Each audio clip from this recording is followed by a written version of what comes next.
श्री राम जय राम जय जय राम श्री राम जय राम जय जय राम। सारी दुनिया के वाली वाले को पार ब्रह्म परमेश्वर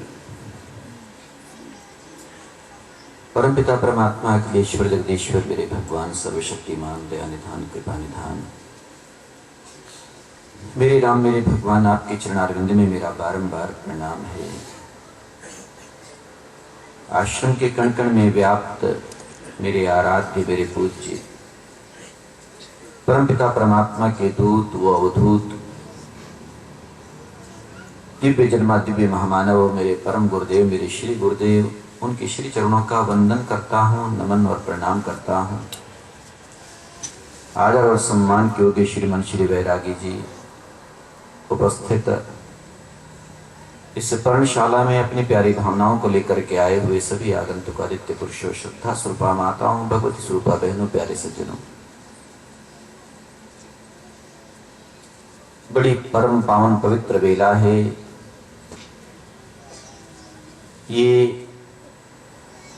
11वें कल्पवास की 11वीं रात्रि और इसमें आप हम सभी लोगों की वही मुलाकात और बात हो रही है। बड़े सुंदर विचार आप लोगों को प्राप्त हो रहे हैं, होते रहते हैं। हमारी जिंदगी के लिए हमारे जीवन के लिए बहुत उपयोगी बातें संदेश उपदेश हमको यहाँ से मिलते हैं, बस अमल में लाने की आवश्यकता है। बल्कि यूं कहूं मेरा तो ये निवेदन रहता है हमेशा, ग्रहण करने वाले हम हों ग्राही हम बन जाएं तो हमको कहीं से भी कुछ भी प्राप्त हो सकता है। फिर ये तो बड़ा पावन स्थान पवित्र वेला पर्णशाला और हमारे बड़े प्यारे प्यारे यहाँ भावों को लेकर के आने वाले भक्तजन, साथ में मनीषी लोग, उसमें वैरागी जी भी शामिल हैं। बड़े प्रबुद्ध नागरिक आते हैं, उन विचारों को लेकर के आते हैं और हमारे जीवन के लिए कुछ बताते हैं। इसको केवल मात्र यूं ही ना समझा जाए कि हमने कोई वक्त गुजारना है, समय निकालना है, टाइम पास करना है, ऐसा नहीं, बल्कि हमें यहां उसकी सदुपयोगिता को प्राप्त करना है। ये समय ये वक्त जो हमें मिला है प्राप्त हुआ है ये हमारे लिए उपयोगी सिद्ध हो जाए, हमारे जीवन की घड़ियों में स्वर्ण अक्षरों में अंकित हो जाए। कहीं ऐसे न हो कि फिर हमारे मुंह से वो बात निकले, आज 3 बच्चे जाते हैं विदेश में पढ़ने के लिए, घर में आते हैं, बुजुर्गों के द्वारा सम्मान होता है। एक बुजुर्ग ने तो कहा भाई एक अभिनंदन समारोह भी होना चाहिए। 10 20 50 लोग बुला लिए, उनसे पूछना शुरू किया, हाँ भी रमेश तो क्या करके आया? कहता है मैंने वहां पर अमेरिका में MBA पास किया। सुरेश तूने क्या किया? मैंने MBBS पास किया। अच्छा महेश तूने क्या किया? मैंने तो टाइम पास किया। कहीं ऐसे ना हो कि केवल एक टाइम ही पास होता रहे। होंगे कुछ लोग ऐसे। मैं केवल अब यहां की बात नहीं कर रहा, इस जगत की बात कर रहा हूं, जीवन की बात कर रहा हूं, आपके घर परिवार खेत खलियान की बात कर रहा हूं, कारोबार व्यवहार व्यापार और सड़क और संसार की बात कर रहा हूं। कहीं आप वहां केवल टाइम पास करने तो नहीं आए। परमात्मा ने हमको यहां पर केवल टाइम पास करने के लिए नहीं भेजा है। ये जिंदगी टाइम पास करने के लिए नहीं है। टाइम पास करने के लिए तो और बहुत कुछ है दुनिया में, लेकिन ये मानव का जीवन, मानव का कलेवर, ये केवल वक्त गुजारने के लिए नहीं है। मानव के वक्त तो गुजरेगा, टाइम ने तो पास होना है, लेकिन हमारी मानसिकता क्या है, हमारी सोच क्या है, हम उसको किस कदर किस तरह से ले रहे हैं। केवल टाइम पास, वक्त गुजरे टाइम गुजरे, लेकिन हमारे पास कुछ होना चाहिए। टाइम पास का यह मतलब हो फिर कि जब समय गुजर जाए, टाइम पास हो जाए, तो उसके पास होने के बाद हमारे पास कुछ होना चाहिए और हर बच्चा पास होना चाहिए। अब यूं कैसे टाइम पास होगा? ये क्या टाइम क्या पास हुआ? स्कूल में गया, विद्यालय में गया, फिर तो पास नहीं हो पाया, तो फिर तो टाइम पास, वो तो दूसरे तरीके का टाइम पास हुआ। हमें वक्त को व्यर्थ नहीं जाने देना चाहिए। जीवन का कोई अर्थ नहीं रह जाएगा, सब व्यर्थ हो जाएगा और सार्थक हो जाएगा ये जीवन तब जब जीवन के अर्थ को पहचानेंगे। जीवन की वास्तविकता को जानेंगे। मैंने महापुरुषों की वाणी को पढ़ा, वो तो कहते हैं भैया कौन आस्तिक है कौन नास्तिक है, तो इन चक्करों में भी ज्यादा मत पड़। तेरी आदतें होंगी, तेरे ख्यालात होंगे, तो सोचता होगा, देखता होगा, अरे बड़ा नास्तिक आदमी, अरे वो तो बड़ा आस्तिक आदमी होगा, लेकिन तू क्या है? तो आस्तिक भी हो और उससे ज्यादा तो वास्तविक भी हो। वास्तविकता के धरातल पर अपने जीवन को पहचान, वास्तविकता के धरातल पर अपने जीवन को खड़ा कर, अपने जीवन को देख, आत्मदर्शन कर। और एक तो मैं अभिभावकों से कहूंगा, ये बच्चे जो लाते हो ना, थोड़ी देर इनको अपने साथ बिठा के लिया करो तो अच्छा लगेगा। केवल ये टाइम पास होता है, क्योंकि ये साधना टूटी है। कभी कभी मुझे लगता है कि कई बार तो बच्चे केवल प्लेग्राउंड ही समझ लेते हैं। मैं कभी मना नहीं करता, बच्चे आए, मुझे अच्छा लगता है, लेकिन थोड़ा अभिभावकों के नियंत्रण में रहें। तो जो आपका पड़ोसी है ना, वो भी कुछ पाना चाहता होगा। मुझे तो क्या है, मैं तो बोलना है, मंच वालों ने, हम लोगों ने तो बोलना है, लेकिन हो सकता है तुम्हारे नजदीक वाले की इच्छा हो कि मुझे कुछ मिल जाए और वो व्यवधान में हो जाए, तो शायद उचित नहीं होगा। फिर समय यूं ही निकल जाएगा। बात तो जो निकलेगी वो तो जैसे उस दिन आप सुन रहे थे, गोली और गाली जो भी हो, जो वाणी से निकलती है बात, वो वापस तो आती नहीं, उसका सदुपयोग हो जाए। ये थोड़ा सा वक्त होता है, 5, 7, 10, 15 मिनट का, और इसका उपयोग कुछ इस तरह से हो जाए कि हमें, हमारे पास कुछ हो, हमें कुछ मिले। जीवन की बात अभी सुन रहे थे आप लोग, जीने की बात सुन रहे थे, बार बार आपके सामने बात आती है। मेरे विचार से स्वामी धर्मदेव की तो जीवन का मकसद शायद यही है। परमपिता परमात्मा ने कृपा बहुत की। मैं अगर अपनी मान्यता बताऊं तो मेरी मान्यता तो यही है, बार बार वही पंक्ति मेरे को मस्तिष्क में हमेशा रहती है, कोई पिछले जन्म के अच्छे कर्म जो दाता तेरा द्वार में, पिछले जन्म के भी होंगे, इस जन्म के भी हैं, वो भी मेरी जानकारी में है।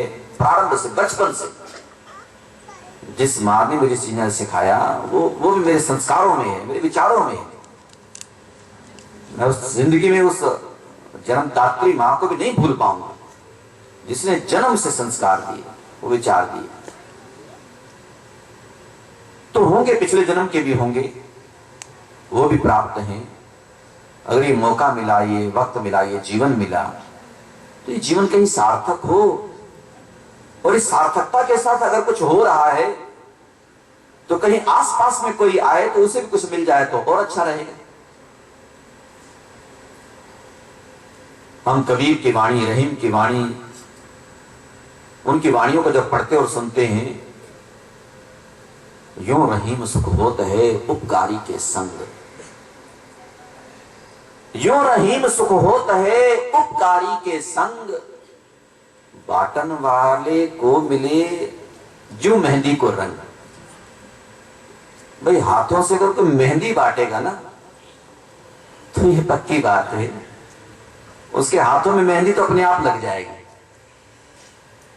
वो स्वतः स्वाभाविक हो जाता है। मैंने कई बार देखा, हमारे यहां भी एक आध बार उज्जैन कन्नौज से एक व्यक्ति आता है साल में एक आध बार, वो इत्र बेचता है, उसका काम इत्र को विक्रय करने का है, लेकिन उसके कपड़ों से खूब महकाते हैं मुफ्त में, उसका काम वही है। अब जैसा जिसका धंधा होगा, काम होगा। अब कई धंधा करते हैं, मान लिया शराब का, या शराबियों के पास बैठते हैं, पीते नहीं, उनके कपड़ों से वही गंध आती है। बीड़ी सिगरेट है, उनके कपड़ों से वो गंध आती है। तो वहां से कहीं से गंध, दुर्गंध, सुगंध ये हमको जीवन में प्राप्त होती है। खैर चलिए, ये जीवन की बातें यहां बहुत होती हैं, और शायद आपको मेरे विचार से जहां भी कोई सत्संग होता होगा, आध्यात्मिक चर्चा होती होगी, कोई संत का दर्शन या सानिध्य मिलता होगा, कहीं अच्छे वातावरण में जाना होता होगा। इस रमेश जी बता रहे थे, आज भी इनको कोई मिला, कहीं ऐसे अच्छे इंसान के पास आप बैठेंगे, तो अगर अपनी पीड़ा भी लेके आए हैं तो वहां से कुछ ना कुछ अच्छी बात आपको जरूर मिलेगी। ठीक है, अगर कोई अपना दर्द सुनाता है तो हमें सुनने में गुरेज नहीं होना चाहिए, शायद उसका दिल का भार कुछ हल्का हो जाता है, हमें सुन भी लेना चाहिए अगर वक्त है। कहीं ऐसे भी ना हो कि यूं ही व्यर्थ में भी सारा समय चला जाए, ऐसा भी ना हो, फिर उसको किनारे भी कर देना चाहिए। जहां तक आवश्यक हो वहां तक ठीक है। यूं तो ना हो कि हम तो डूबे से डूबे, तुम्हें भी ले डूबेंगे सनम, ऐसा भी ना हो। जिंदगी जीवन हमें परमात्मा ने हमको दिया। मैं परसों भी आपको संकेत कर रहा था, ये जीवन है, जीवन जीना है हमको, जियो मेरे प्यारे। जीवन संकेत मैंने किया था, वन में जी वह है जीवन। वन में जाके जी, वन माने एकांत, वन माने शांत, वन माने उपवन, वन माने जंगल, वन माने जहां वनस्पतियां ज्यादा हैं, वन माने जहां प्रकृति है, प्राकृतिक चीजें हैं, वो वन, वो है जीवन। मैं नहीं ज्यादा याद करना चाहता उस बात को, केवल संकेत कर देता हूं। बार-बार ये बात आपके सामने कई बार पहले संतों महापुरुषों के मुखारबिंद से आ चुकी है कि राम बन गए तो राम बन गए। 14 साल, केवल 14 साल, इतनी लंबी आयु, 10,000 वर्ष तक जिन्होंने राज्य किया, उस समय आयु बहुत लंबी होती थी। इतने लंबे जीवन के उस अंतराल में मात्र 14 वर्ष का जीवन एक हिसाब से कोई मायने नहीं रखता था। 14 साल का क्या अद्भुत जीवन उनका हुआ कि आज राम को भगवान बना के रख दिया। आज राम के आदर्शों को बच्चा बच्चा स्वीकार करता है, या कहा जाता है कि स्वीकार करें कि पुत्र कैसा हो, पति कैसा हो, भाई कैसा हो, मित्र कैसा हो और शत्रु कैसा हो, वो भी राम जैसा हो। अद्भुत बात है। मित्रों के सुहृदों की बात तो सब करते हैं, और मित्र भी और शत्रु भी अगर हो तो वो भी राम जैसा हो, जिस पर रावण भी विश्वास करता है। आज अगर सुलोचना जाती है कि मैं अपने पति का मेघनाथ का शिव लेने जाऊंगी, संतरी मंत्री सब मना करते हैं, लेकिन रावण कहता है वहां पर, आपको याद होगा कई वर्ष पहले ये बात आई थी, रावण ने कहा था उस समय, किसी और ने नहीं, रावण ने कहा था अपने मंत्रियों को, कहने लगे तुम जिस बात पर शक करते हो ना कि मैंने सीता को अशोक वाटिका में या लंका में कैद कर रखा है, तो मेरी पुत्र वधू को राम कैद कर लेगा और उसके बाद फिर होगा आपसी समझौता। जैसे पीछे एक हवाई जहाज का हरण हुआ था, डॉक्टर साहब जानते हैं, पत्रकार हैं, बाकी लोगों को भी याद होगा, और उसमें ये कंप्रोमाइज करना पड़ा, समझौता करना पड़ा, भाई इस हाथ से ले, इस हाथ से ले, ये सौदा बस जबरदस्ती है, हम छोड़ेंगे तब, हमारे कैदी छोड़ो तुम। तो वहां पर कहा उन लोगों ने कि अगर सुलोचना चली गई रामादल में तो वहां पर इसको कैद कर लिया जाएगा और उसके बाद होगा फिर समझौता। इस बात को लेकर के कि रावण अगर तुझे पुत्र वधू चाहिए, सुलोचना चाहिए, तो सीता को वापस कर, सीता को कर वापस और सुलोचना को ले जा। ये उन लोगों ने कहा और सलाह एक तरह से ठीक भी थी, हो सकता था ऐसा, लेकिन बिल्कुल नहीं हो सकता था। ये राम जी का जीवन है, ये राम जी की बात है, ये राम जी की शत्रुता है, ये राम एक शत्रु है किसी के, और उस शत्रुता पर, अपने शत्रु पर आज रावण भी विश्वास करता है। और रावण को आखिर कहना पड़ा वहां कि हे मेरे सिपे सलारो, आज तुमको मैं बता दूं कि अगर कभी कोई ऐसी परिस्थितियां आ जाएं, दूसरे की बहु बेटियों को बिना वजह बेमतलब कैद करना, यह काम रावण का हो सकता है, राम का नहीं। राम ऐसा नहीं कर सकता। उसे अगर सीता को मैं तो अब चोर कहलाया है, राम अपने ऊपर कभी लांछन नहीं लगने देंगे। वक्त गुजर जाएगा, युग बीत जाएंगे, सृष्टि का अंत तक आ जाएगा, लेकिन मैं हमेशा चोर कहलाता रहूंगा कि सीता को चुराया था और ये रावण चोर था। चाहे कुछ भी है, ब्राह्मण कुल में पैदा हुआ, 4 वेदों को जानता हूं, ज्योतिषी मुझे कहते हैं, विद्वानों में भी नाम है, सारी बात है, लेकिन ये कलंक मुझ पर लग चुका है, ये धुल नहीं पाएगा कभी भी। युग युगाब्द बीत जाएंगे और वो हकीकत है। तभी इस बात को यहीं पर रोक के आपको फिर याद दिलाता हूं कि जब हनुमान जी जा रहे थे तो रास्ते में, समुद्र में, जब 3 राक्षसियों से वास्ता पड़ा उनका, तो राक्षसी ने, लंकनी ने कहा था ना, जब मशक समान रूप कपिधर, मशक समान रूप, मच्छर जैसा रूप बना करके वहां से जाने लगे। अब बातें याद रख लो तो ठीक है, कई बार बात बीच में नहीं आ जाती, अब मच्छर वाली बात को याद रख लेना, बीच में बात आ गई मस्तिष्क में ऐसे बैठे बैठे कि मच्छर डंक मारता है। डॉक्टर साहब बैठे हैं यहाँ, इलाज करते हैं लोगों का, कहते हैं मच्छर, ये अक्सर हमने सुना भी है कि मच्छर का डंक लगा लोगों को बुखार हो जाता है। हमारे महापुरुष एक बात कहते हैं, यार क्या गजब की बात है कि मच्छर के मुंह से, ये मच्छर के डंक से, मच्छर ने मुंह मारा, मच्छर ने डंक मारा, तुझे बुखार हो गया। और संत महापुरुष मुंह से इतना बोलते रहते तुझे कुछ भी नहीं होता। उसके जरा से मच्छर के डंक से तो तुझे बुखार चढ़ गया। और इस संतों महापुरुषों का मुंह जोर जोर से बोल रहा है और इससे तुझे कोई संस्कार नहीं मिला, कोई विचार नहीं मिला, उसके मुंह में इतना प्रभाव कि तुझे बुखार चढ़ गया। तो हमारे अंदर वो अगर अणु परमाणु शुक्राणु हो, हमारे खून में वो असर तो हो ना, तब बात बने। अगर हमारे खून में वास्तव में वो चीज है तो भैया इन महापुरुषों के मुखारबिंद से, संतों और ग्रंथों के कथन से जो बात आएगी, जो वाणी आएगी, वो हमारे जीवन में क्रांति लाएगी, जीवन में बदलाव जरूर लाएगी, बशर्ते कि खून थोड़ा सा वैसा हो। कई बार खून खराब होता है, स्वामी धर्मदेव कई बार कहा करता है, खून खराबा कब होता है? खून खराबा तब होता है जब आदमी का खून खराब हो जाता है। जब इंसान का खून खराब हुआ तो खून खराबा होता है। राक्षसी ने कहा, जब वो कहता है, कभी कभी को चूड़ामणि गोस्वामी तुलसीदास लिखते हैं कि मशक समान रूप कपिधरी, मच्छर जैसा रूप धारण किया, छोटा सा, यानी जिसे कोई देख ना पाए, लंका में प्रवेश कर रहे हैं। लेकिन राक्षसी कहती है, मेरी निंदा करके मोई निद्दरी जा रहे हो, लंका में प्रवेश कर रहे हो, ऐसा हो नहीं सकता। जान ही नहीं मरम सठ मोरा, मोर आहार जहां लगी चोरा, कि तू मेरे मर्म को नहीं जानता।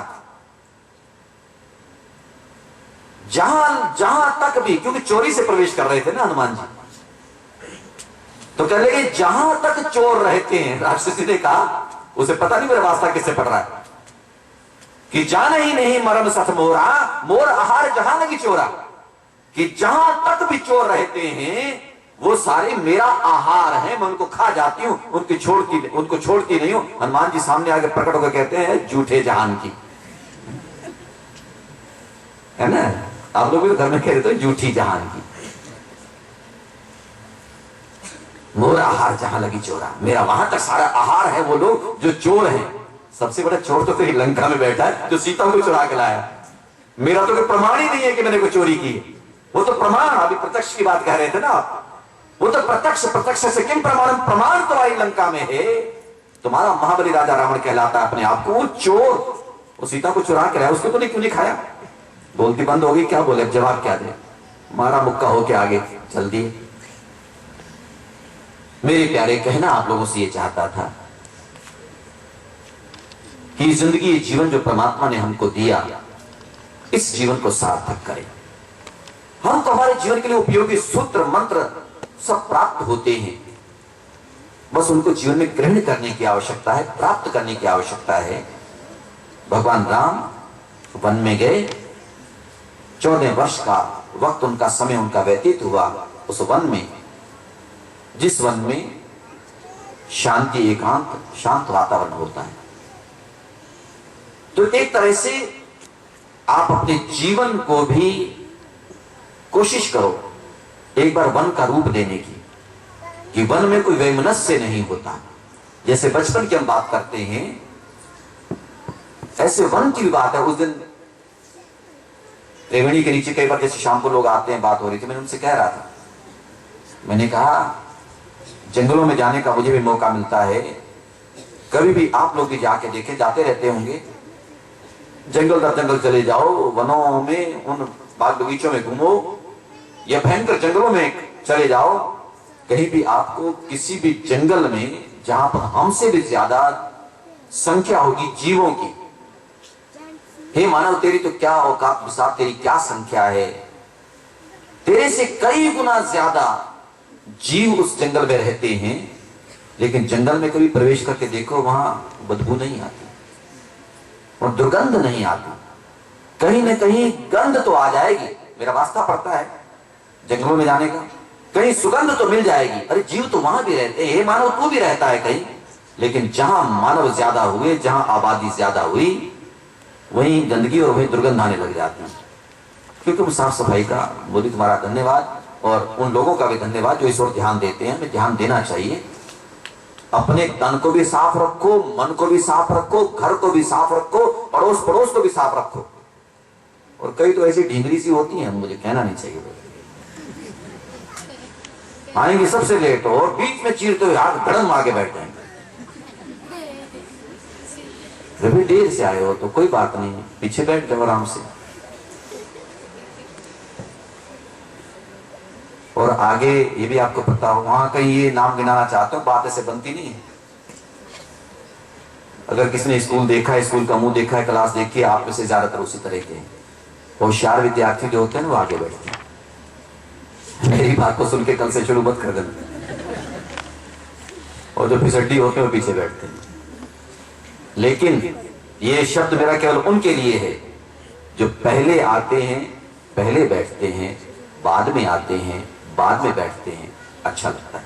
बीच में जगह अगर आपको लग रही है खुली तो बैठ जाओ, कोई दिक्कत नहीं। अब जगह नहीं है फिर जबरदस्त घुसे जा रहे हो।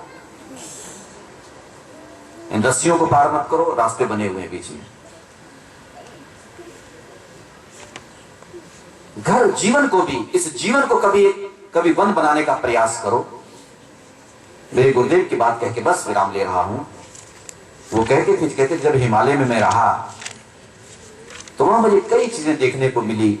पशुओं को देखा, पक्षियों को देखा। ठीक है, जीव जीवस्य भोजनम, कि जीव जीव का भोजन है। कुछ जीव ऐसे हैं जिनका जीव ही भोजन है।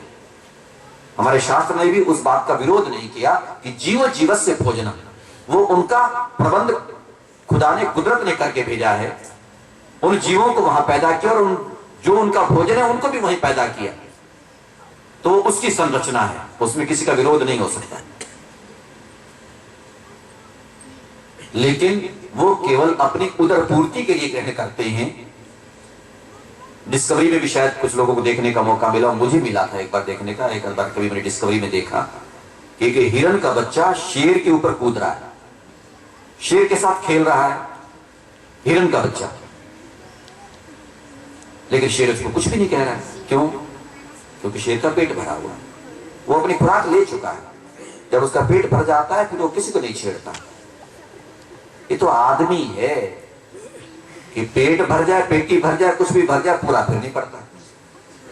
मैं कई बार कहा करता हूं, हे इंसान, तेरा भी पेट तो भर जाता है, पर तेरी जो पेटी है ना, तेरी जो हवस है ना, तेरी जो मस्तिष्क की सोच है ना, वो नहीं खत्म होती। तभी मैं उस बात को कहा करता हूं, ये तृष्णा सागर इंसान का मन, ये कभी भरते नहीं। ये इंसान की जो ख्वाहिशें, अभिलाषाएं, इच्छाएं, इनकी पूर्ति नहीं होती। खैर चलो, वन की बात। मेरे गुरुदेव कहते थे कि जंगल में, वन में मैंने देखा कि ये भी आपस में कहीं न कहीं मिलजुल करके रहते हैं, एक कतार में रहते हैं, उड़ते हैं, चहचहाते हैं, नहीं विरोध करते। हाँ, जो जिसका भोजन है बस वहां तक तो ठीक है, उसके अतिरिक्त नहीं, किसी को तंग नहीं करते। और जो प्रकृति है, वनस्पति है, वहां के पेड़ पौधे हैं, और वहां पर भी वो बात ये बताते थे कि एक बेल होती है, वो पेड़ के नीचे पैदा होती है। बेल की औकात नहीं, उसकी बिसात नहीं, उसके अंदर क्षमता नहीं है कि वो कहीं थोड़ा सा ऊंचाई को प्राप्त कर सके। लेकिन वृक्ष जो उसके पास खड़ा है, वो वृक्ष कहता है, आ मेरे तने से लिपट जा और मेरा सहारा लेकर के तू ऊपर आ जा। वो बेल उस पेड़ का सहारा लेकर के पेड़ के सिर तक पहुंच जाती है, लेकिन वृक्ष कभी विरोध नहीं करता कि तू मेरे सिर पे क्यों चढ़ी जा रही है। और वृक्ष कहता है, जब तू आ, मैं तुझे आश्रय दूंगा, मैं भी तुझे सहारा दूंगा, और तेरे आने से मेरी भी शोभा बढ़ जाएगी और तुझे भी ऊंचाई पर स्थान मिल जाएगा। ये पेड़ की मान्यता है। मेरे परम गुरुदेव ने कहा कि मैंने तो वहां जाकर के ये भी सीखा कि उस जमीन पर चलने वाली उस बेल को भी पेड़ का सहारा जब मिल जाता है तो पेड़ के शिखर पर पहुंच जाती है, और उसके पत्ते सघन हो जाते हैं, उस बेल के सहारे से राहगीर को भी गहरी छाया मिलने लग जाती है और उस बेल को भी ऊंचाइयां देखने का मौका मिल जाता है। अगर हमारी जिंदगी जीवन में हो सके तो हम भी किसी को ऊंचाई पर ले जाने का काम कर सकें तो बहुत अच्छी बात है। ये तो प्रकृति, वनस्पति, पेड़ पौधे, परमात्मा की संरचनाएं हमको सिखाती हैं। फिर यहाँ तो सत्संग होता है, ये पर्णशाला है, मुंह से जुबान से बोला जाता है, आप लोग सुनते हैं, आते हैं, बैठते हैं और कहीं और भी जाते हैं सत्संगों में, और वहां पर हम जीवन में कुछ प्राप्त ना कर पाए, हमारे पास कुछ ना हुआ तो केवल टाइम पास हुआ, उसका ज्यादा लाभ नहीं होगा। जीवन सार्थक हो, समय सार्थक हो, उसकी सदुपयोगिता हो। सर्वे भवन्तु सुखिनः, सर्वे सन्तु निरामया, सर्वे भद्राणि पश्यन्तु, मा कश्चित् दुःख भाग् भवेत्। ओम शांति शांति शांति।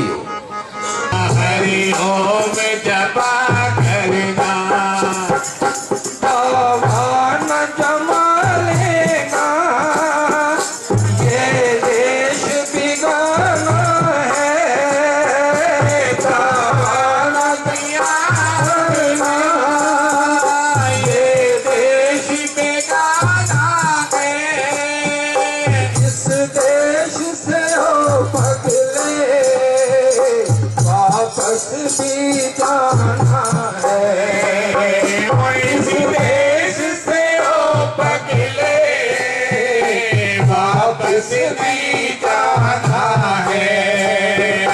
हरि जी की कृपा से दुखियों पे दया करना, हरि ओम की कृपा से दुखियों पे दया करना, संसार के लोगों से आशा न किया करना, संसार के लोगों से आशा करना।